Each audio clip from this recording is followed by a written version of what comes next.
Drama की starting में हम यहाँ पर देखते हैं जेनी को, जो कि यहाँ पर अपनी फ्रेंड मनी के साथ कैफे में बैठकर बात कर रही होती है। और फिलहाल मिनी जो कुछ ही बात कर रही थी वह सारी चीजें यहाँ पर जेनी ने अपने में सपने में देखी हुई थी।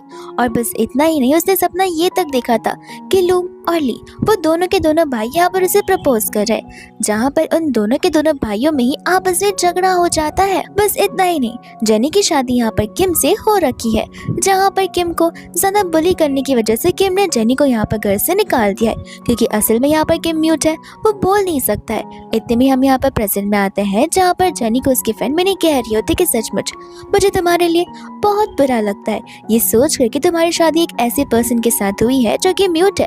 एंड इतने में यहाँ पर मिनी रिकॉर्डिंग को चालू कर देती है, यानी कि फोन रिकॉर्डिंग को। एंड यहाँ पर जेनी को अच्छे से पता होता है कि आगे क्या होने वाला है, क्योंकि ये सब कुछ उसने ऑलरेडी अपने सपने में देख जो लिया था। अब जेनी को पता नहीं होता कि वो एक सपना था या फिर जेनी खुद यहाँ पर एक नॉवेल में आ चुकी है। जिसके बाद में जेनी यहाँ पर मिनी से अपने हस्बैंड किम की बुराई बिल्कुल नहीं करती है। वो कहते हैं कि इसमें क्या हुआ, भी म्यूट है तो ऐसे भी लड़कियों को वो लड़के पसंद है जो कि सिर्फ उनकी बातें सुनते हैं, उनके सामने कुछ बोलते नहीं है। तो मुझे तो ऐसे ही हस्बैंड मिला है, मैं इतने में ही बहुत ज्यादा खुश हूँ। मिनी यहाँ पर हैरान हो जाती है कि ये अपने हस्बैंड की बैक पिच क्यों नहीं कर रही है। वो उसे कहते कि जेनी देखो, मैं तुम्हारी बहुत अच्छी सहेली हूँ, तुम यहाँ पर मुझसे कुछ नहीं छुपा सकती हो, मैं तुम्हें जज भी नहीं करूंगी। जेनी कहती कि देखो मुझे लेट हो रहा है, मैं अब यहाँ से जाती हूँ, मेरा हस्बैंड घर पे वेट कर रहा होगा। एंड यहाँ से वो चली जाती है, जहाँ पर मिनी के हाथों में कोई एविडेंस नहीं आता, जो कि वो यहाँ पर किम को बताने वाली थी। जिसके बाद किम यहाँ पर जेनी को घर से निकालने वाला था। फिर इसके बाद में यहाँ पर जेनी घर पर आ जाती है एंड यहाँ पर किम उसके सामने बैठा हुआ होता है। वो किम से पूछने लग जाते कि अरे तुम इतना जल्दी आज घर पर आ गए। किम मुझसे कुछ रिस्पॉन्ड करता नहीं है। जेनी मन ही मन सोच रही थी कि मुझे मेरा एंडिंग अच्छे से करना है, मैं यहाँ पर रास्ते पर एक गरीब बनकर नहीं रहना चाहती।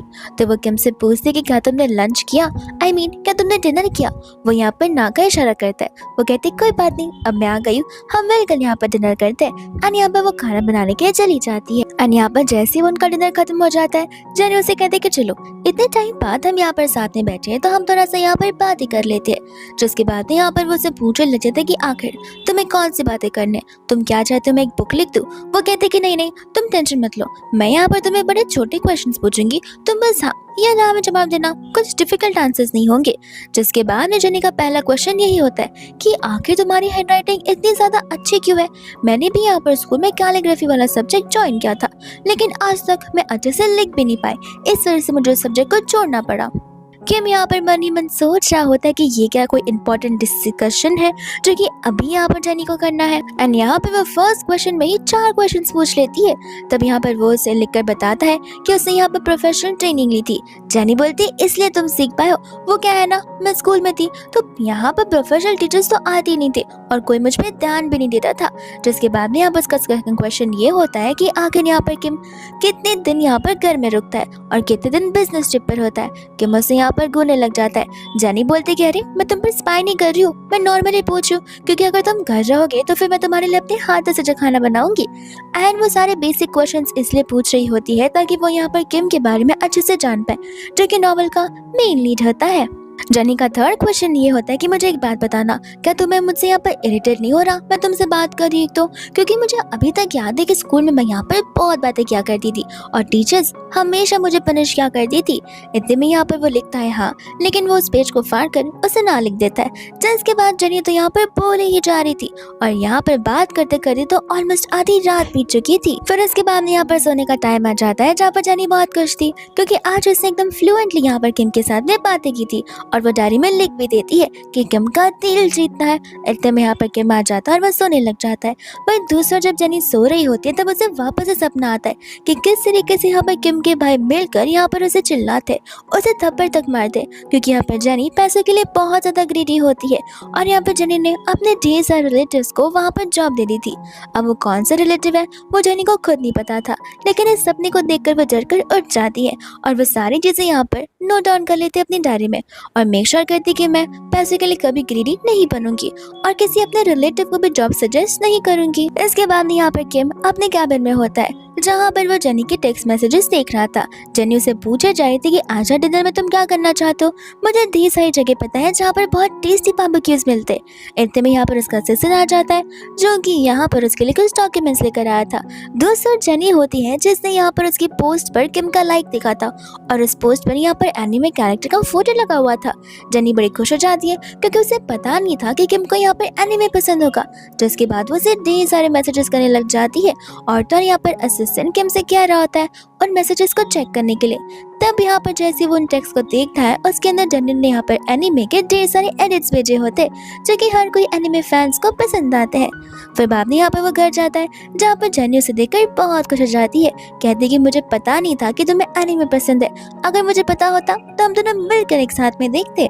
इसके बाद यहाँ पर जेनी उसकी हॉबीज के बारे में पूछने लग जाती है। वो कहती है कि तुम लिखो तब तक मैं तुम्हें अपने हॉबीज के बारे में बताती हूँ। मुझे यहाँ पे बातें करना पसंद है, मूवीज देखना पसंद है, बाहर घूमना पसंद है, ढेर सारे न्यू न्यू डिशेस खाना पसंद है। इतने में यहाँ पर किम लिखकर बताता है कि मेरे पास कोई भी हॉबीज को फॉलो करने के लिए टाइम नहीं है। जेनी कहती है कि सही कहा, तुम्हारे पास तो मेरे साथ डिनर करने के लिए भी टाइम नहीं है। ये सुनकर यहाँ पर वो थोड़ा सा वियर्ड लुक देता है। जेनी कहते कह रहे ऑफेंड मत होना, एक्चुअली तुम होते इतने बिजी हो और इसे मैं तुम्हारी कोई कंप्लेन भी तो नहीं कर रही हो। फिर बाद में यहाँ पर वो उसे कल रात के डिनर के लिए पूछती है जहाँ पर किम उसे मना कर देता है। वो कहती है कोई बात नहीं, मैं समझ सकती हूँ, तुम इतने बड़े बिजनेसमैन हो तो फिर तुम कितना बिजी रहते रहोगे। मैं तो बस तुम्हें ये बताना चाहती हूँ कि कल मैं यहाँ पर मेरे पेरेंट्स के घर पर जा रही हूँ क्योंकि उन्होंने मुझे बुलाया, तो फिर तुम आराम से आना और आराम से खा पी कर सो जाना। किम यहाँ पर उसे लेकर कहता है कि मैं भी तुम्हारे साथ चलूंगा, पर जेनी उसे मना कर देती है, कहते कि तुम्हें यहाँ पर अपना टाइम ज्यादा वेस्ट करने की जरूरत नहीं है, ऐसे भी मैं बस नॉर्मली वहाँ पर जा रही हूँ, डिनर कर तक वापस आ जाऊंगी। पर यहाँ पर किम उसके साथ जाने के लिए इंसिस्ट करता है, ये कहते हुए कि मैं मेरी मर्जी से चल जाऊँ। एंड यहाँ पर जेनी खुश हो जाती है और उसे तांग के बोलने लगती है। वही दूसरा हम यहाँ पर देखते हैं लूसी को जो कि अपने मॉम डैड के साथ में यहाँ पर एक कार में बैठी होती है, लेकिन वो कार लूसी की नहीं होती है। असल में यहाँ पर लूसी के रिच बॉयफ्रेंड ने उसे कार गिफ्ट की थी। उसकी मॉम तो यहाँ पर बहुत खुश हो रही थी, ये कहते कि तुम हो और वो एक लड़की है जेनी जिसके पास तो दिमाग ही नहीं है, वो तो ऐसी लग्जरियस कार को कभी देखी भी नहीं रहेगी। लूसी बोलती कोई बात नहीं मॉम, आज रात हम घर वापस जा रहे, देख लेना सभी लोग यहाँ पर सिर्फ और सिर्फ मेरी ही तारीफ करेंगे। रास्ते पर कुछ लोग होते हैं जो कि कार की तारीफ कर रहे थे कि आखिर ये कार कितनी ज्यादा एक्सक्लूसिव और एक्सपेंसिव है, इस कंट्री में इस कार को चलाना तो बहुत रिच लोगों की बात होती है। वही दूसरा यहाँ पर आंटी को लग रहा था कि देखो देखो वो लोग हमारी कार को देखकर बात कर रहे हैं, और यहाँ पर वो और भी ज्यादा खुश हो जाती है। लेकिन तब तक जब तक उनका ध्यान नहीं जाता और उनका ध्यान दूसरी कार पर जाता है तब वो समझते कि अच्छा तो फिर ये लोग इस कार को देखकर बात कर रहे हैं। लेकिन जैसे वो उस कार के अंदर जेनी को देखती वो हैरान हो जाती है।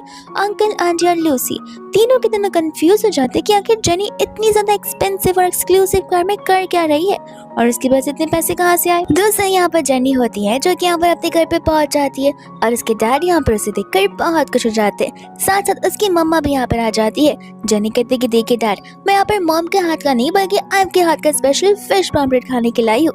अंकल कहते कि जरूर मैं अपनी बेटे के लिए ये जरूर बनाऊंगा। फिर यहाँ पर वो तीनों बैठकर आपस में बात करने लग जाते। जेनी की मम्मा कहती कि देखो अब तुम्हारी शादी को इतना टाइम हो गया तो फिर आखिर तुम लोग अपनी शादी को पब्लिकली ओपन अप क्यों नहीं कर देते हो, और ऐसे भी यहाँ पर तुम्हारी लाइफ तो बहुत अच्छे से सेट है, इतना लग्जरियस घर है, लग्जरियस हस्बैंड है और तुम खुद यहाँ पर एक क्वीन हो, तो फिर और कौन सी चीज की कमी है। और ध्यान रहे लोग तुम्हें बुली ना करे। जेनी बोलती कि मॉम मैं यहाँ पर फिलहाल के लिए डाउन टू अर्थ रहना चाहती हूँ, और ऐसे भी कुछ लोग होते हैं जो पैसे देखते ही बड़े अच्छे से बात करना शुरू कर देते, जिस वजह से हमें उन लोगों का रियल फेस तो कभी समझ नहीं आता।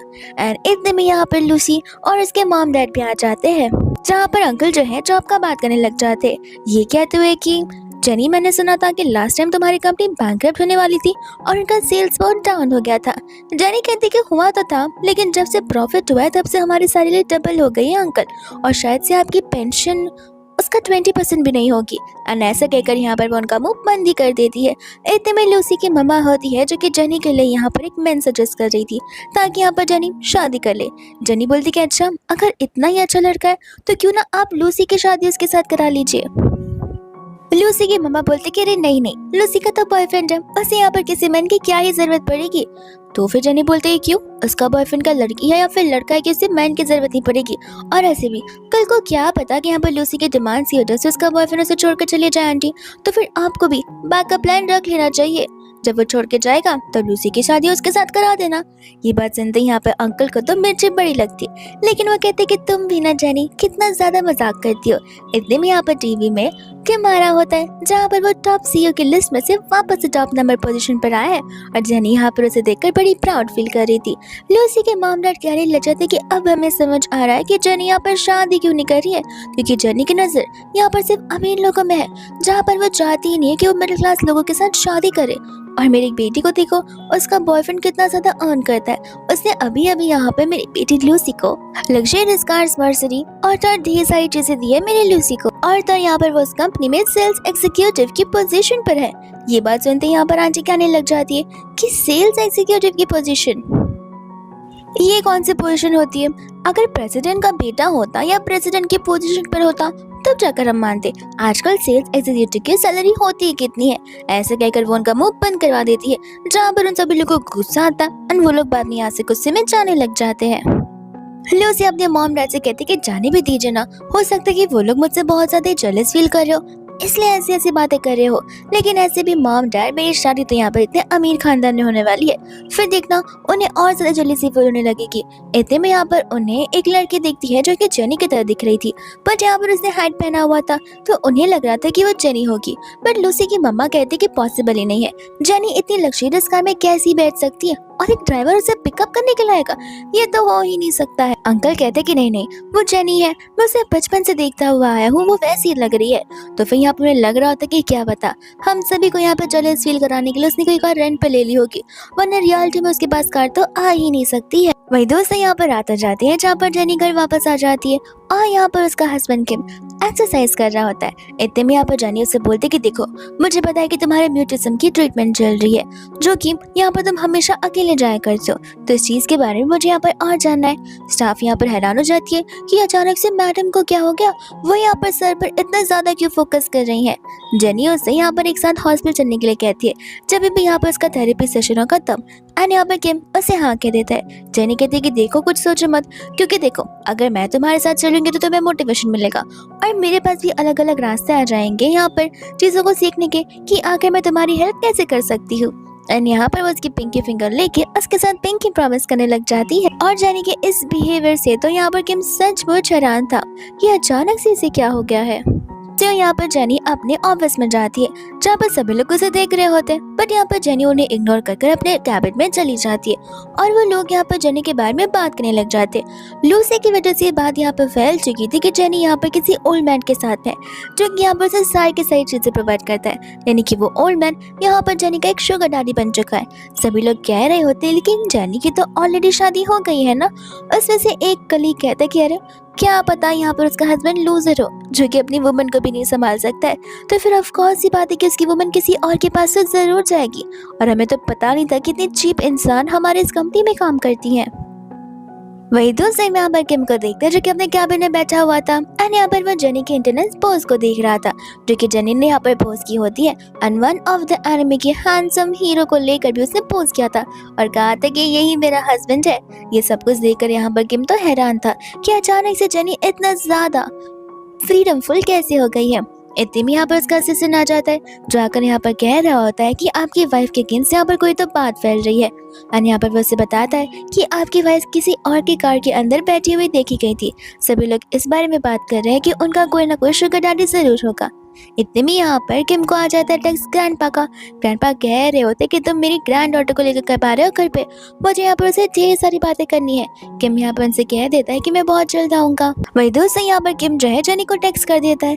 इतने में यहाँ पर हम सभी लोगों को देखकर जो कि आपस में बड़े खुश थे और यहाँ पर वो जी से पूछ रहे होते कि क्या तुम पक्का श्योर हो कि जेनी को यहाँ से फायर कर दिया गया। जी कहते कि ऑफ कोर्स अगर ऐसी हरकतें करेगी तो प्रेस्टीजियस कंपनी में उसे कौन ही जॉब पर रखेगा।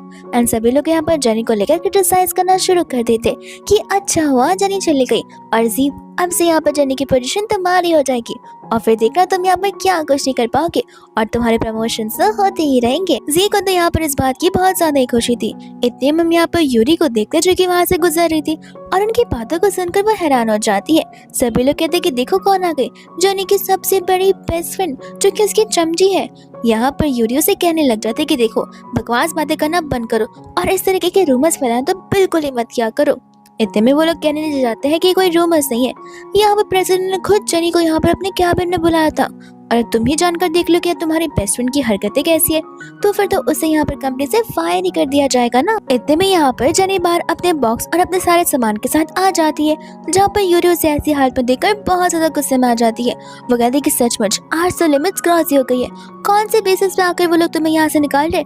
मैं अभी के अभी जाकर यहाँ पर उस डायरेक्टर से बात करती हूँ और फिर भी वो नहीं समझेगा तब ऐसा उसे चपेट मारूंगी कि उसे अपनी नानी याद आ जाएगी। जेनी बोलती कि तुम्हें किसने कहा कि मुझे फायर कर दिया गया। वो कहते कि तुम तो अपने सारे सामान लेकर जा रही हो ना और ये सब लोग भी तो आपस में बात कर रहे हैं। जेनी बोलती कि नहीं, एक्चुअली में मुझे यहाँ पे बुलाया गया था क्योंकि मैं 5 दिन के बिजनेस ट्रिप पर जा रही हूँ और वो भी डायरेक्टर के साथ में। तो इस बात से मैं बहुत ज्यादा उदास हूँ कि अब मुझे यहाँ पर नहीं बल्कि कहीं और जाना पड़ेगा 5 दिनों के लिए, इसलिए सारा का सारा सामान मैं यहाँ से लेकर जा रही हूँ। दोस्त हम यहाँ पर देखते लूसी को जो कि यहाँ पर जेनी को अपने सामान के साथ देखकर समझ जाती है कि जेनी को तो यहाँ पर फायर कर दिया है और उसकी फैलाई गई रूमर्स बहुत ज्यादा काम आ रही है। तो वो तुरंत ही यहाँ पर अपनी मामा को कॉल कर सारी की सारी गॉसिप्स देने लग जाती है। आंटी कहती है कि तुम पक्का श्योर हो कि उसे फायर कर दिया गया। लूसी कहती है कि हाँ मम्मा वो मेरे आगे खड़ी हुई है, मैं उसे देख रही हूँ ना। उसके हाथों में बड़ा सा बक्सा है जिसे लेकर वो कम से रफ्फू चक्कर हो जाएगी और अब देखना मैं सबसे बेस्ट बेटी बनकर दिखाऊंगी। एंड यहाँ पर उसकी पागल मम्मा भी उससे बड़ी प्राउड फील कर रही थी इस चीज की वजह से। एंड यहाँ पर डेजी चली जाती है जो कि यहाँ पर जी के साथ बातें कर रही होती है। इतने में यहाँ पर लूसी चली जाती है जेनी के पास में एंड कहने लग जाती है अरे बाप रे तुम्हें देखकर तो मुझे यहाँ पर बहुत ज्यादा बुरा लग रहा है, लेकिन कल तुम जिस हिसाब से बात कर रही थी उस हिसाब से तो यहाँ पर तो तुम्हारी जॉब भी चली गई है, अब तुम क्या करोगी। जेनी कहती है कि जॉब चली गई है, लगता है तुम्हें मेरी लाइफ के बारे में मुझसे भी ज्यादा पता होता है और तुम यहाँ पर घूम कहाँ रही हो, क्या तुम्हारे पास कोई जॉब नहीं है। इतने में यहाँ पर जीप और बाकी की लड़कियां भी आ जाती है जो कि यहाँ पर जेनी को बहुत ज्यादा क्रिटिसाइज करना शुरू कर देती है कि अगर तुम यहाँ पर ऐसे ऊटपटांग काम करोगी तो फिर तुम खुद ही सोचो इतने बुरे लोगों को और इतने गंदे इमेज वाले लोगों को हम हमारी कंपनी में तो बिल्कुल नहीं रखते। यूरी को तो यहाँ पर उन पर बड़ा गुस्सा आ रहा था। इतने में यहाँ पर एक लग्जरियस सी कार आ जाती है जिसे देखकर जेनी समझ जाती है कि वो उसे पिकअप करने के लिए आए। एंड यहाँ पर वो कहते कि आज की डेट क्या है। यूरी कहते कि आज की डेट तो 15th है। एंड जेनी को याद आता है कि हर मंथ के 15th को यहाँ पर वो लोग किम के घर जाते हैं ग्रैंडपा के साथ में आराम से लंच और डिनर करने के लिए और वो दिन उसे कभी पसंद नहीं आता। इतने में यहाँ पर यूरी कह रही होती कि कहीं वो तुम्हारा हस्बैंड ही तो नहीं है। जेनी यहाँ पर हाँ का इशारा करती तो फिर जीप और सभी लोग यहाँ पर आपस में बात करने लग जाते कि तुम्हारा हस्बैंड और इतनी लग्जरियस कार में क्या कर रहा होगा, लगता है यहाँ पर तुम्हें झूठ बोलने की बहुत गंदी आदत है। और ऐसा करके वो लोग उसके ऊपर एलिगेशंस लगा रहे थे। इतने में यहाँ पर कार में से ड्राइवर बाहर निकलता है। जी कहने लग जाता है कि ध्यान से देखो उसने ग्लव्स पहना हुआ है, लगता है यहाँ पर उसका हस्बैंड ड्राइवर है जो कि अपनी बॉस की कार को लेकर आ गया है। लेकिन इतने में यहाँ पर वो ड्राइवर किम को बाहर निकालता है। सभी लोग यहाँ पर किम को देखकर हैरान हो जाते हैं। एंड जेनी यहाँ पर किम के पास जाकर उससे माफी मांगती है। ये कहते कि सारी मुझे याद ही नहीं था कि आज की डेट 15th है, मैं बस यहाँ से निकल ही रही थी। इतने में यहाँ पर किम उससे ओके का इशारा करता है। दूसरे यहाँ पर सभी के सभी लोग होते हैं जो कि इस चीज को देखकर हैरान हो जाते हैं कि आगे किम यहाँ पर इसका हस्बैंड कैसे हो सकता है। स्पेशली यहाँ पर लूसी, उसे तो ये बात बिल्कुल भी नहीं समझ आ रही थी। लूसी कह रही होती कि लगता है तुम यहाँ पर किम के ऊपर चीट करते आ रही हो।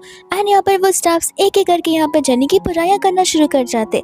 जी भी सेम चीज कहता है कि सही कहा, वैसे किम आज से यहाँ पर जेनी को फायर कर दिया गया क्योंकि जेनी के बारे में एक रूमर्स फैल रही थी जो कि एक रूमर्स नहीं बल्कि एक हकीकत है। तो हम आपको पहले से वार्न कर रहे थे कि ये लड़की बिल्कुल अच्छी नहीं है। जेनी यहाँ पर उसे एक्सप्लेनेशन देने जा रही थी कि सारी की सारी बातें झूठ है, लेकिन यहाँ पर लूसी उसे बोलने का मौका ही नहीं देती है। इतने में यहाँ पर जेनी उसके ब्लेजर को खींचते हुए उसकी बातें सुनने के लिए कह रही थी और ये चीज लूसी देख लेती है तो वो वापस से उस पर चिल्लाना शुरू कर देती है। इतने में यहाँ पर लूसी से कहती है कि तुम क्या यहाँ पर मजाक उड़ा रही हो कि वो बोल नहीं सकता, तुम्हें क्या लगता है यहाँ पर कि तुम उसे बुली कर सकती हो। जनी को यहाँ पर गुस्सा आ जाता है कि वो यहाँ पर किम के बारे में ऐसे कैसे बात कर सकती है। तो जाकर यहाँ पर वो लूसी को थप्पड़ मार देती है। कहती है कि पहली बात पब्लिक में मुझ पर चिल्लाना बंद करो। मैं तुम्हारी कोई माँ नहीं हूँ जो तुम मुझ पर चिल्लाती रह जाओगी। तुम्हारी मॉम ये सब कुछ सहन कर सकती है लेकिन मैं नहीं। और ये बात यहाँ पर मेरे हस्बैंड की, तो उसके बारे में ये सब ना बोलो तो बेटर होगा। और ये बात मेरे जॉब की, तो मुझे कुछ फायर वायर नहीं किया गया है और तुम यहाँ पर होती कौन हो मुझे ये सब बोलने वाली। साथ साथ यहाँ पर वो जी को भी अच्छा खासा सुना देती है। इतने में यहाँ पर जी उस बॉक्स को देखकर कह रहा होता है कि झूठ मत बोलो, हम सबको पता है कि तुम्हें फायर कर दिया गया है। जेनी यहाँ पर किम को बिलीव दिलाती है कि ऐसा कुछ भी नहीं हुआ है और उनके खिलाफ जो रूमर्स फैल रहे वो बिल्कुल झूठ है। और वो बस यही एक्सपेक्ट करती कि काश यहाँ पर किम उसकी बातों को यकीन कर ले। और इतने में यहाँ पर मैनेजिंग डायरेक्टर आ जाते हैं, जो आते ही यहाँ पर उनसे हाथ मिलाना शुरू कर देते हैं। और तो यहाँ पर वो जी पर बहुत ज़्यादा चिल्लाते और जी के ऊपर केस भी कर देते। जी को यहाँ पर गुस्सा आने लग जाता है और वो सारा का सारा ब्लेम यहाँ पर जेनी पर लगा देता है। इतने में यहाँ पर किम अपने पेपर पर कुछ लिख के उसके सर पर चिपका देता है। मैनेजिंग डायरेक्टर कहता है कि सॉरी, हम इसे अभी के अभी यहाँ से निकाल देंगे। जहाँ पर गार्ड्स उसे वहाँ से लेकर चले जाते हैं। जिसके बाद में यहाँ पर लूसी जो है किम को देखने लग जाती है। जेनी बोलती है कि मेरे हस्बैंड पर जोरे मत डालो, मुझे पता है कि तुम्हारा बॉयफ्रेंड ओल्ड है, दिखने में अगली है, इसलिए तुम उसके साथ हो क्योंकि उसके पास पैसे है। लेकिन इसका मतलब ये नहीं है कि तुम यहाँ पर मेरे बॉयफ्रेंड पर डोरे डालोगी तो फिर यहाँ पर मेरे हस्बैंड पर, तो फिर यहाँ पर वो तुम्हारा हो जाएगा। जिसके बाद में यहाँ पर सभी के सभी लोग लूसी को क्रिटिसाइज करना शुरू कर देते कि आखिर वो कितनी बेशरम कजिन है कि अपने ही भाई के हस्बैंड को चुराने चली है। और तो यहाँ पर सभी लोग जेनी की और किम की तारीफ भी करते कि वो दोनों कितने परफेक्ट कपल्स दिख रहे हैं। यहाँ पर तो लूसी इन पर चिल्लाने वाली थी, लेकिन गार्ड्स ऑलरेडी लूसी को वार्निंग दे देते हैं कि वो जेनी को और मिस्टर किम को कुछ कह नहीं सकती। तो फिर यहाँ पर लूसी को गुस्सा आ जाता है। जेनी बोलती है खड़े खड़े मेरा मुंह क्या देख रही हो, लगता है मैंने सच ही कहा है कि तुम्हारा बॉयफ्रेंड एक ओल्ड मैन है। जिसके बाद यहाँ पर लूसी को गुस्सा आता है और वो गुस्से में वहाँ से चली जाती है। इसके बाद यहाँ पर वो दोनों कार में बैठे होते हैं, जहाँ पर जेनी उसे कह रही थी कि तुम मुझे पिक करने आ रहे हो और तुमने मुझे बताया भी नहीं। एंड यहाँ पर वो फोन का इशारा करता है, जहाँ पर जेनी को समझ आता है कि उसे तो जेनी को पहले से टेक्स्ट कर रखा हुआ था। जेनी को यहाँ पर ग्रैंडपा के घर नहीं जाना था क्योंकि यहाँ पर उसे पहले की बातें कुछ याद नहीं है और उसके सपने के अकॉर्डिंग यहाँ पर बहुत रूड चीजें हुई थी। तो यहाँ पर वो अपने आप को बहुत ज्यादा समझा रही थी कि कुछ भी हो जाए मुझे ग्रैंडपा को इम्प्रेस करना ही होगा।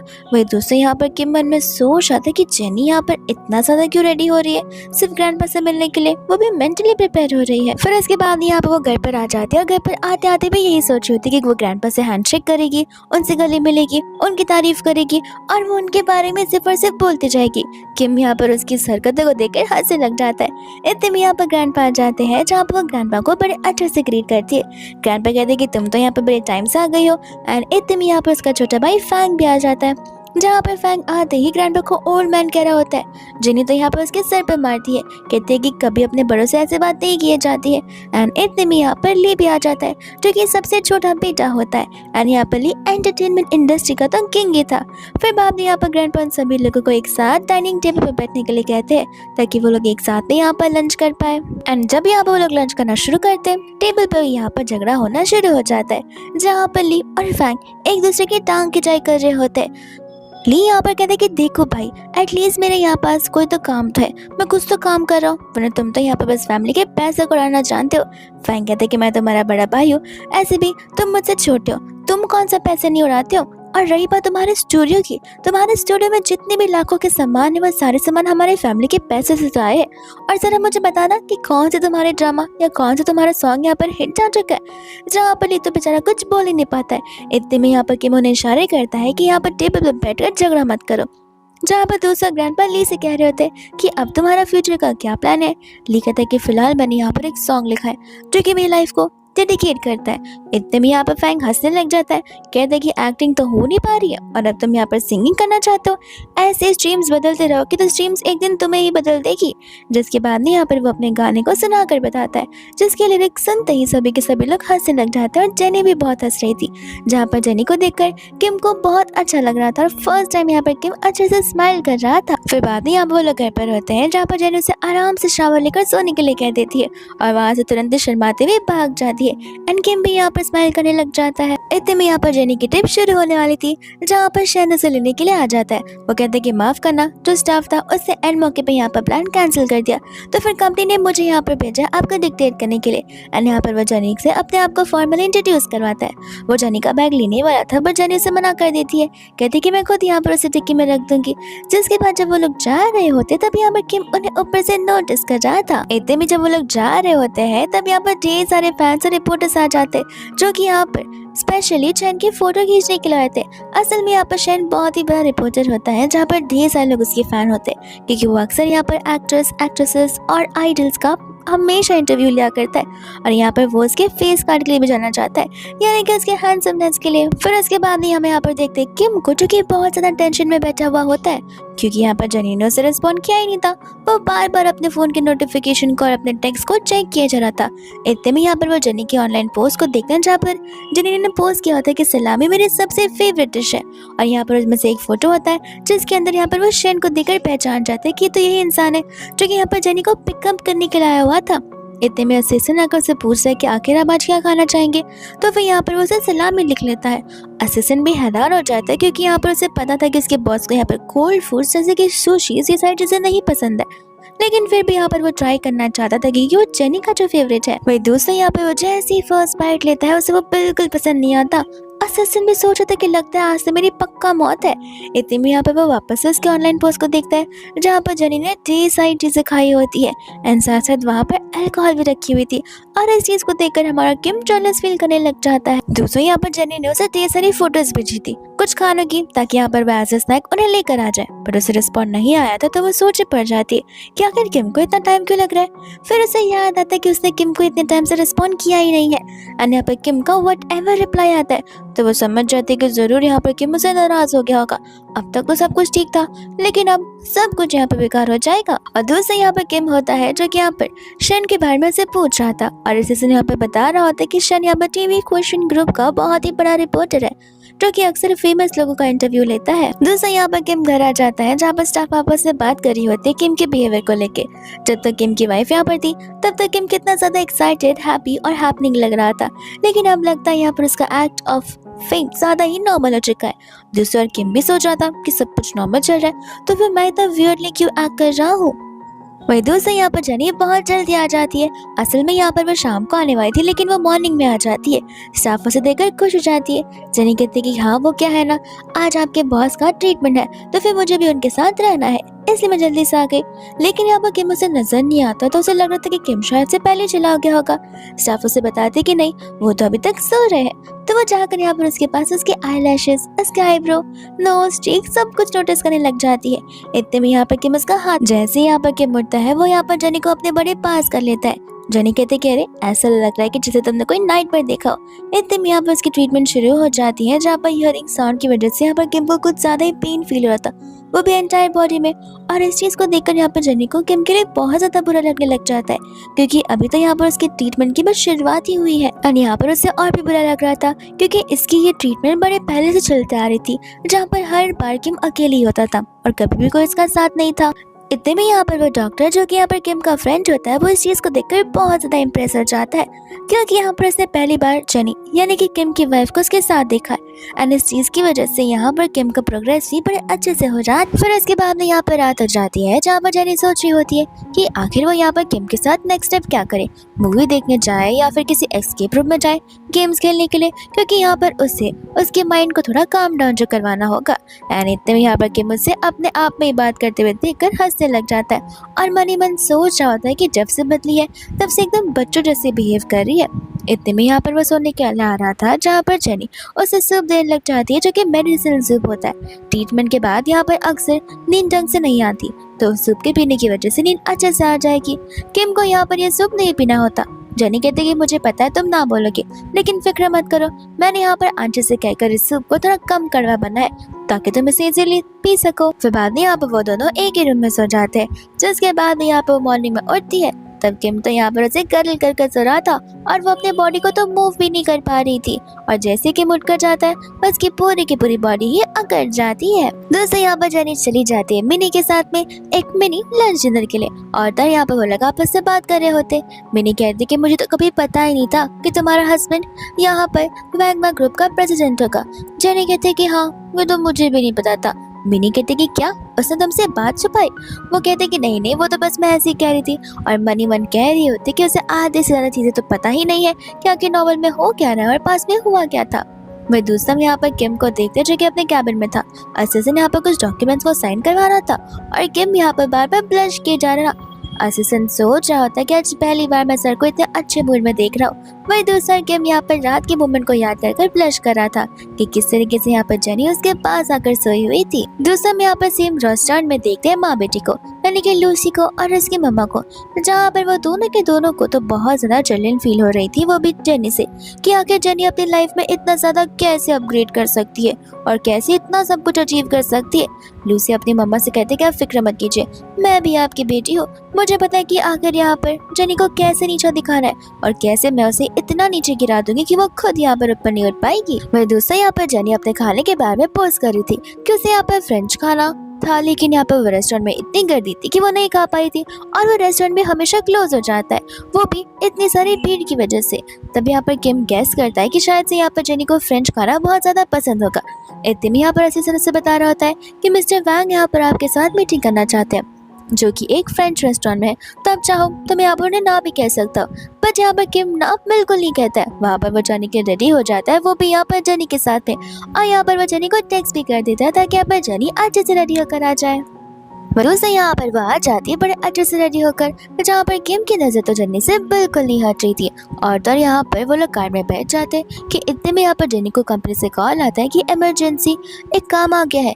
जेनी जैसे बात कर रही होती किम यहाँ पर उसके बड़े क्लोज आकर उसकी बातें सुन रहा था। जेनी कहती कि तुम्हें क्या हुआ?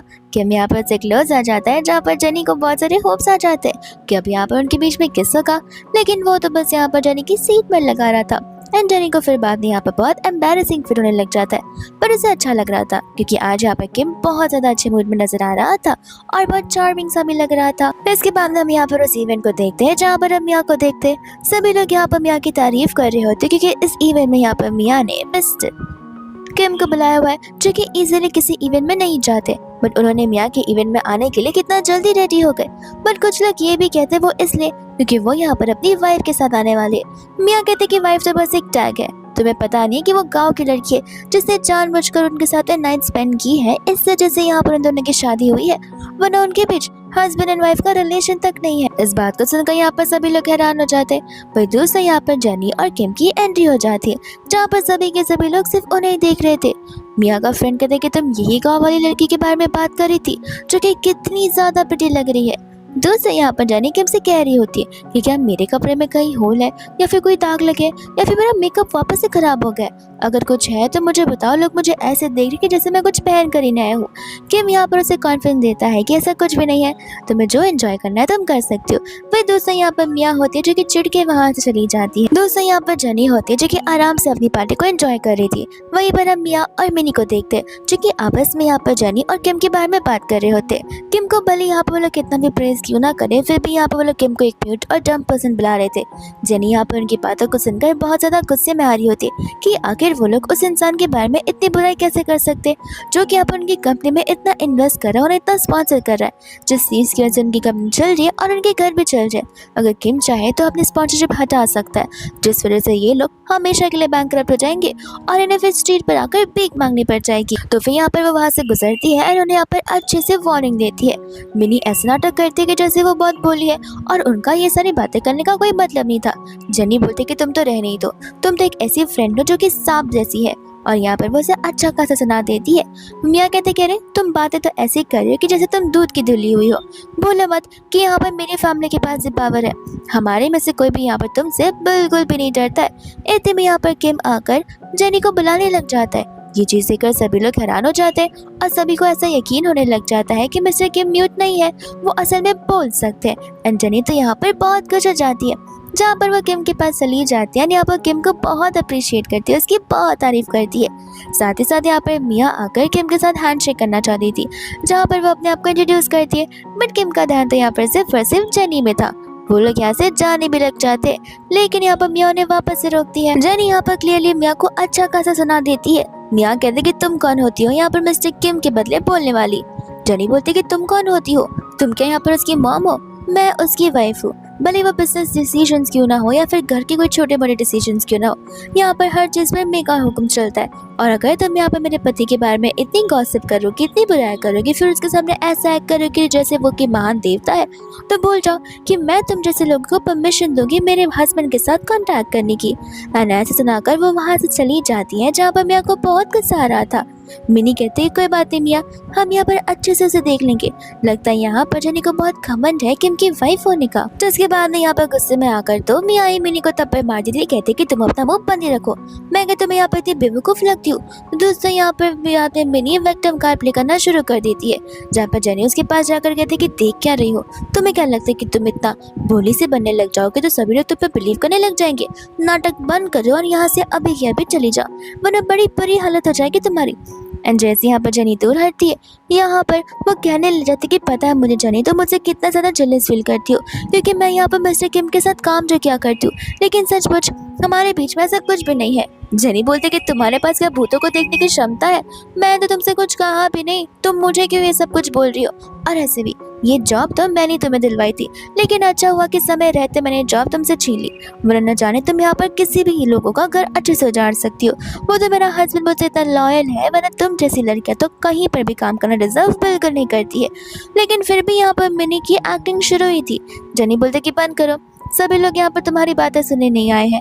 और यहाँ पर वो गार्ड्स को बुलाकर उसे उस पार्टी से तुरंत ही निकलवा देती है। तो इसके बाद यहाँ पर मिया तो बोलने के लायक भी नहीं बचती है। फिर बाद में यहाँ पर वो लोग ऊपर होते हैं, जहाँ पर पार्टी में जेनी ने कुछ ज्यादा ड्रिंक कर लिया था।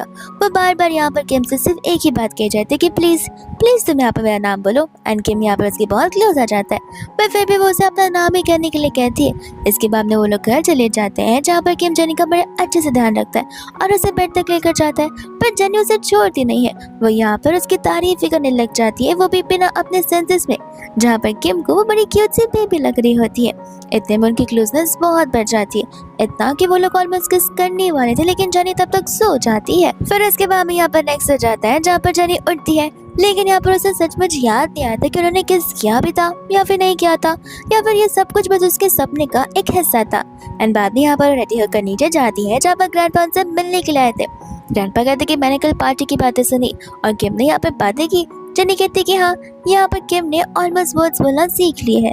जिसके बाद में यहाँ पर वो ग्रैंडपा कहकर बुलाता है, जहाँ पर ग्रैंडपा को बहुत खुशी होती है। ग्रैंडपा यहाँ पर इन सभी चीज़ों की जो अप्रिसिएशन है जेनी को दे रहे थे।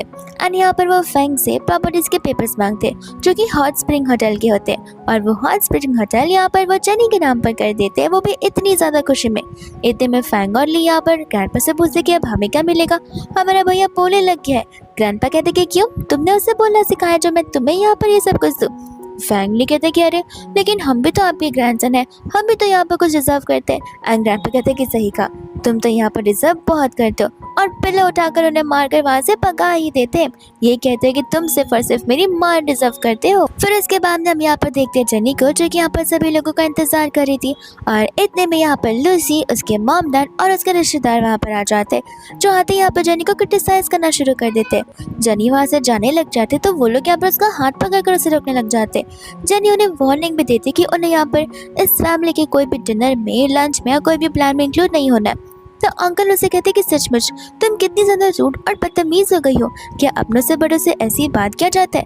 जेनी कहते कि आप सोच कर देखिए कि आप छोटों से भी ऐसी बात करते हो। जब मैंने कहा कि मुझे किसी अनइनवाइटेड चीज में नहीं जाना, तो आप मुझे जबरदस्ती क्यों लेकर जा रहे हो? और आप लोग बस यहाँ पर मुझे ह्यूमिलेट करना चाहते हो, ना कि मुझे फैमिली का एक हिस्सा मानना चाहते हो। जहाँ पर इतने में ही फैंग आ जाता है, और वो यहाँ पर बाइक पे आता है, जिसे देखकर यहाँ पर लूसी बड़ी बड़ी बातें करने लग जाती है कि फैंग तो वही इंसान है जिसके साथ मैंने यहाँ पर डेजी को देखा था, वो झूठ झूठ करी होती है। और फैंग और डेजी को। औरतों यहाँ पर जेनी को कपल्स बुला रही होती है। ये बात सुनकर यहाँ पर जेनी खुद हंस रही होती है। फैंक कहते कि लगता है इन्हें हमारे बारे में बिल्कुल नहीं पता। अंकल कहते कि नहीं पता होता तो ज्यादा अच्छा होता। तुम जैसे बदतमीज लोग और आजकल के यूथ एकदम बिगड़ चुके हो। और जेनी तुम तो शादीशुदा हो, तुम यहाँ पर किम पर कैसे चीट कर सकती हो। इतने में यहाँ पर किम आता है, जहाँ पर वो सभी लोग किम को बोलने लग जाते हैं कि देखो जेनी कैसे तुम पर चीट कर रही है। लेकिन यहाँ पर किम उन सबका मुंह बंद करवा देता है। फैंग कहता है कि अगर तुम मुझे जानते नहीं हो तो मैं अपना इंट्रोडक्शन देना चाहता हूँ। मैं किम का छोटा भाई हूँ एंड मैं यहाँ पर उन सबसे पहले आ गया। इसका मतलब ये नहीं कि मैं उसका कपल हूँ। एंड बात नहीं, यहाँ पर वो लोग उससे भाई से बड़े अच्छे से बात करने लग जाते हैं ताकि वो उसके भाई का यानी कि फैंग का और लूसी का रिश्ता तय करवा पाए। जानी बोलते कि बस भी कीजिए, उंगली दी है तो बड़ी हाथ पकड़ने की कोशिश मत कीजिए। आप सभी लोगों की नीयत को मैं बड़े अच्छे से जानती हूँ। अब तक तो आप दोनों मिलकर मेरी बेइज्जती कितनी कर रहे थे, लेकिन जैसे ही मालूम पड़ा कि फैंग किम का भाई है, उसके पास इतने पैसे हैं, तो कैसे गिड़गिड़ा कर अपनी बेटे की शादी की बात करने लग गए हो। एंड वो उन्हें वहाँ से भगा ही देती है। फिर इतने में हम यहाँ पर देखते हैं ली को, जो कि यहाँ पर अपनी बेस्टी को लेकर आया होता है। वही दूसरे यहाँ पर फैंग और ली में आपस में ही फाइट होना शुरू हो जाती है। इसके बाद यहाँ पर वो लोग अपने अपने होटल रूम में चले जाते हैं, जहाँ पर जेनी के लगेज को देखकर किम उससे पूछ रहा होता है कि तुम क्या यहाँ पर पूरा 1 साल के लिए रहने के लिए आए हो। जेनी बोलती कि अरे मैं लड़की हूँ, मुझे इतने कपड़े तो लगेंगे, तुम्हारा क्या है, तुम हमेशा 1 साल तक एक ही कपड़ों में बिता दोगे, लेकिन हमारे साथ ऐसा नहीं चलता। इतने में यहाँ पर किम उसकी अनपैकिंग करने में हेल्प करने लग जाता है। जहाँ पर अनपैक करते टाइम कपड़ों से ज्यादातर नाइट ड्रेसेस मिल रहे थे, जिसे देखकर यहाँ पर जेनी शर्माने लग जाती है। किम कहते हैं कि अब मैं समझू कि इतना सारा लगेज तुम्हारा कैसे हो गया। जेनी बोलते कि मैंने ये बैग को पैक नहीं किया, इस बैग को पैक करने में यहाँ पर यूडी ने मेरी मदद की है। जिसके बाद यहाँ पर उन्हें सारा काम करते करते रात हो जाती है और यहाँ पर उनकी क्लोजेस को ज्यादा ही पड़ जाती है। बट यहाँ पर जेनी खुद अपने आप दूर हट जाती है। किम कहते हैं कि लगता है तुम अभी भी यहाँ पर मुझसे अनकंफर्टेबल फील करती हो। जेनी कहते हैं कि नहीं, ऐसी कोई बात नहीं है, मुझे बस यहाँ पर थोड़ी सी वियर्ड सी फीलिंग आ रही है क्योंकि ये मेरा फर्स्ट टाइम है। और यहाँ पर तुरंत किम मुझे किस करने लग जाता है। फाइनली इन दोनों के बीच किसिंग सीन हो जाता है। इसके बाद यहाँ पर उनका मिनी वेकेशन खत्म हो जाता है, जहाँ पर किम अपने कैबिन में होता है ना, अचानक से यहाँ पर उसे पास के ड्रामास याद आते हैं, जिस वजह से यहाँ पर वो वहीं पर फेंट हो जाता है यानी कि बेहोश। और यहाँ पर उसका सिस्टर उसे लेकर तुरंत ही हॉस्पिटल चला जाता है। दूसरी यहाँ पर जेनी होती है जो कि सो रही थी। यहाँ पर सपने में उससे एक डेथ यानी कि फ्यूनरल का सीन दिखाया जा रहा था और इसमें यहाँ पर डेथ किम की हुई थी, जहाँ पर वो ली और फैंग से बहुत ज्यादा झगड़ा कर रही थी कि तुम्हारा भाई यहाँ पर जिंदा है, तुम लोग बस मेरे साथ यहाँ पर प्रैंक करने की कोशिश कर रहे हो। बट फैंग और ली बस उसे ये समझाने की कोशिश करते कि आपको यहाँ पर सच को एक्सेप्ट करना ही पड़ेगा और अब हमारा भाई इस दुनिया में नहीं रहा है। जिसके बाद यहाँ पर वो जैसे ही उठती है, उसे हॉस्पिटल से कॉल आता है तो तुरंत यहाँ पर किम से मिलने के चली जाती है, जहाँ पर जेनी किम को सिर्फ एक ही चीज़ कहते कि अब से लेके 1 साल तक तुम घर के बाहर मत निकलना। रही बात यहाँ पर जॉब की तो वो मैं कर लूँगी। किम कहते कि तुम अचानक से ये सारी बातें क्यों कर रही हो। जेनी कहते कि बस ऐसे ही। वो कहते कि देखो मुझे पता है कि मैं किस चीज़ से फिलहाल गुजर रहा हूँ, लेकिन तुम्हें ज़्यादा टेंशन लेने की ज़रूरत नहीं है क्योंकि पहले तो मैं अपने आप को इम्प्रूव करना नहीं चाहता था, बट मैं अब तुम्हारे लिए अपने आप को कंप्लीट इम्प्रूव करना चाहता हूँ। और इसके इस बात को सुनकर यहाँ पर जेनी को बहुत अच्छा लगता है और वो यहाँ पर अपने आप को जेनी पर जज करने के लिए कहता है। वही दूसरा यहाँ से वो लोग डिस्चार्ज होकर जा रहे होते हैं, जहाँ पर वो डॉक्टर से सारे प्रिकॉशंस की बातें पूछ रही थी। डॉक्टर्स कहते हैं कि ज़्यादा फिक्र मत कीजिए, सब कुछ ठीक ही है और आइंदा शायद से ही ऐसा कभी हो। इतने में यहाँ पर जेनी जी को देखती है और अचानक से यहाँ पर उसका हार्ट बीट कुछ ज़्यादा ही फास्ट हो जाता है। उसका हार्ट भी बहुत ज़्यादा ही हैवी फील करने लग जाता है और उसे कुछ समझ ही नहीं आ रहा था। और यहाँ पर किम उसे कंसोल करने की कोशिश कर रहा था। फिर इसके बाद यहाँ पर वो दोनों घर पर होता है, जहाँ पर उनकी लाइफ एकदम नॉर्मल और क्यूट कपल जैसे जा रही होती है। वही दूसरा यहाँ पर अचानक से जेनी जो होती है वो जी के साथ मिलने का प्लान बना लेती है क्योंकि उसे लग रहा होता है कि जी को कंपनी से निकाल दिया गया, इसलिए जी यहाँ पर उससे बदला लेने के लिए यहाँ पर वो किम को मार सकता है। इतने में हम यहाँ पर किम को देखते हैं जिसके हाथों में यहाँ पर जेनी की डायरी लग जाती है और वह यहाँ पर बस सारी चीजें पढ़ लेता है जो कि जेनी ने यहाँ पर लिखी हुई होती है। इतने वो तुरंत यहाँ पर जेनी का पता लगाने के लिए कहता है और जेनी यहाँ पर जी के साथ बात करी थी। जी कहता है कि मैं इतना पागल थोड़ी ना हूँ कि यहाँ पर मैं किम की जान नहीं ले लूंगा, लेकिन हाँ कुछ चीजें हैं और कुछ रिक्वायरमेंट्स है जो कि मैं ऑफ कोर्स चाहूंगा वो मेरी चीजों को पूरा करे। वही दूसरा यहाँ पर उसकी रिक्वायरमेंट को सुनते ही जेनी को यहाँ पर बहुत गुस्सा आ जाता है। वो उसे कहते कि मैं इसके बारे में जरूर सोचूंगी और वो जाने लग जाती है। तब वो आसपास के लोगों से बात सुनती है कि यहाँ पर एक बहुत ही भयंकर एक्सीडेंट हो गया है भारी भरकम रेन की वजह से और एक कार वहीं पर स्लिप हो गई है, जिसमें यहाँ पर उस इंसान की मौत ही होने वाली है। ये सुनकर यहाँ पर जनी वहाँ पर दौड़ते चली जाती है, बट पुलिस यहाँ पर उसे इन्वेस्टिगेशन एरिया के अंदर आने देती नहीं है। जनी यहाँ पर रो रो कर कह रही होती कि वो मेरा हस्बैंड है, प्लीज मुझे जाने दो।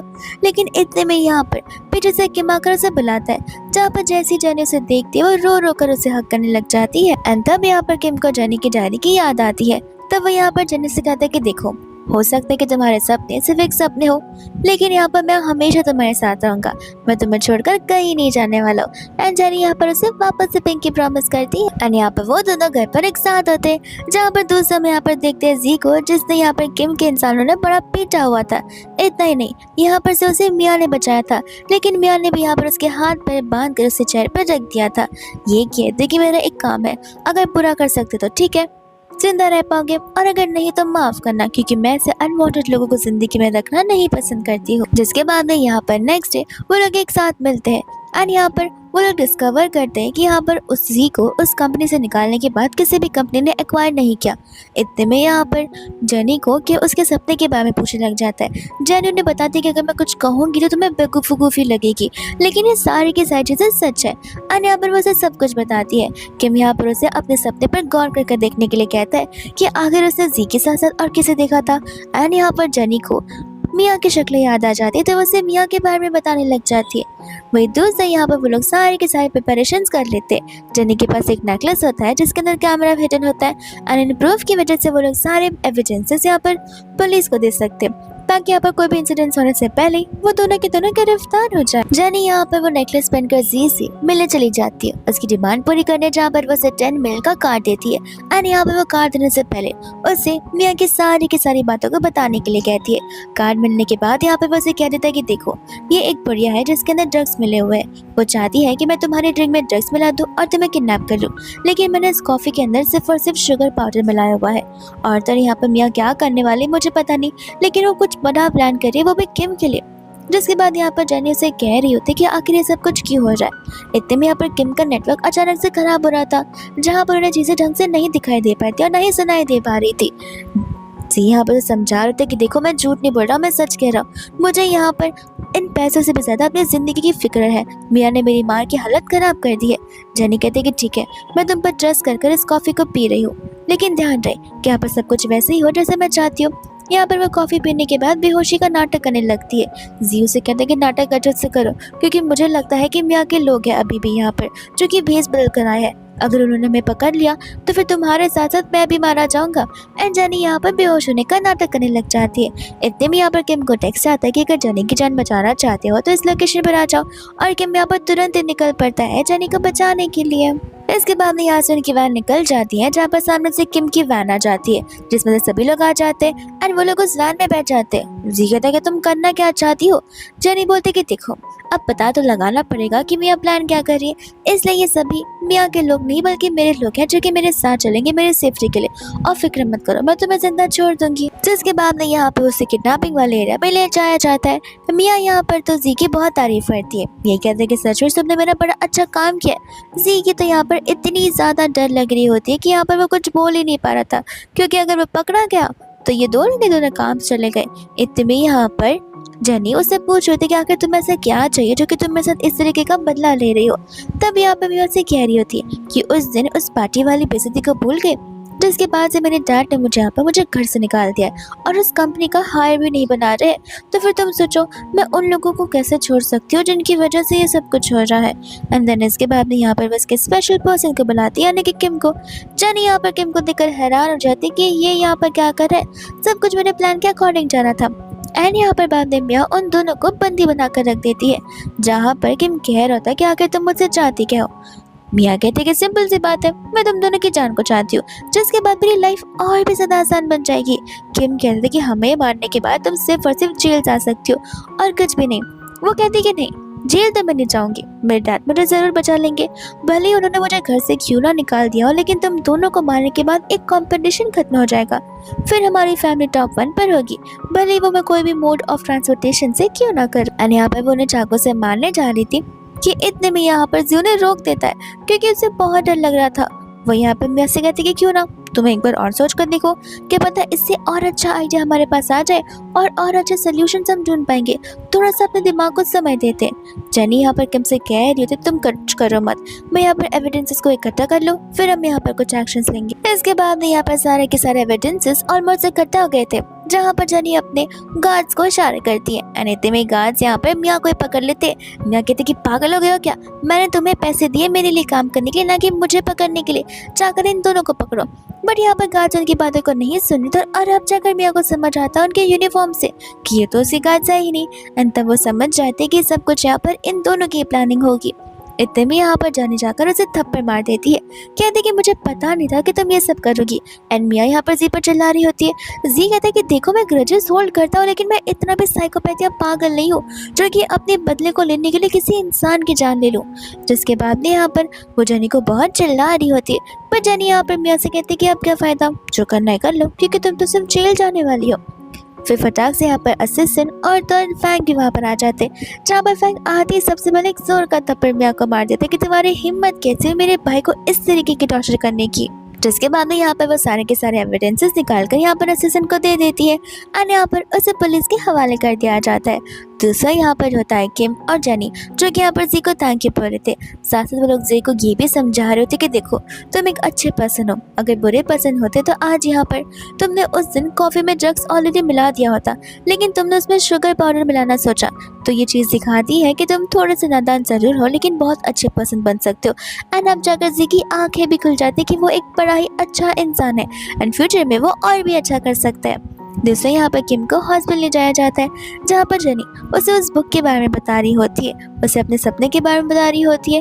एंड तब जाकर एक एक करके बातें सारी की सारी यहाँ पर किम को समझ आने लग जाती है। एंड साथ साथ यहाँ पर ग्रैंडपा, ली और फैंग भी आ जाते हैं यहाँ पर किम से मिलने के लिए, जहाँ पर फाइनली फैंग और ली के बीच का झगड़ा जो है खत्म हो जाता है। वह दूसरे यहाँ पर वो लोग घर पर होते हैं, जहाँ पर उनकी क्लोजनेस कुछ ज्यादा बढ़ जाती है और एक इस मेकअप में बदलता है और एक मेकअप पूरे एक नाइट में। जैसे मॉर्निंग में यहाँ पर वो उठती है, यहाँ पर जेनी को उसके मॉम का कॉल आ जाता है, जहाँ पर वो लोग किम को और जेनी को घर बुला रहे थे। और जैसे वो लोग घर जाते, वो लोग जेनी से ज्यादा यहाँ पर किम की फिक्र कर रहे होते कि कहीं किम को कुछ हो ना जाए। जेनी कहते कि पक्का मैं आप ही की बेटी हूँ ना, किम के आधे आप सभी के सभी उसी के साइड हो गए हो। फिर बाद में यहाँ पर वो लोग जेनी के रूम में चले जाते, जहाँ पर जेनी की ढेर सारी मेमोरीज होती है। इतने में यहाँ पर किम मुझसे पूछ रहा था कि मुझे समझ नहीं आ रहा तुम हमेशा यहाँ पर ऑनलाइन कितना पोस्ट किया करती हो, स्पेशली वो उस एक एनिमे कैरेक्टर के बारे में, और तुम ये भी कहते हो कि वो मेरा हस्बैंड है, क्या ये सब कुछ नॉर्मल है? जेनी कहते कि उसका नाम तुम्हें पता भी क्या है? मिस किम, जो नॉवल में पढ़ रही हूँ और वो मुझे बहुत ज्यादा पसंद है। असल में यहाँ पर जेनी को नहीं पता होता कि वो वही नॉवल पढ़ रही है जिस नॉवल के अंदर यहाँ पर उसकी आगे की स्टोरी लिखी गई है। इसके बाद में यहाँ पर किम जेनी को एक बहुत स्पेशल जगह लेकर जाता है, उसकी आंखों पर पट्टी बांधकर, और वो जगह ये होती है जहाँ पर वो उसे प्रपोज करने वाला होता है। यहाँ पर वो एक प्रॉपर वेडिंग ड्रिंक के साथ नील डाउन करते हैं, यहाँ पर उसे अपनी लाइफ का पार्टनर बनने के लिए कह रहा था, जहाँ पर जेनी उसे खुशी खुशी आंखें देती है और तब यहाँ पर वो दोनों एक दूसरे को किस करने लग जाते हैं और ये ड्रामा इसी के साथ यहाँ पर खत्म हो जाता है।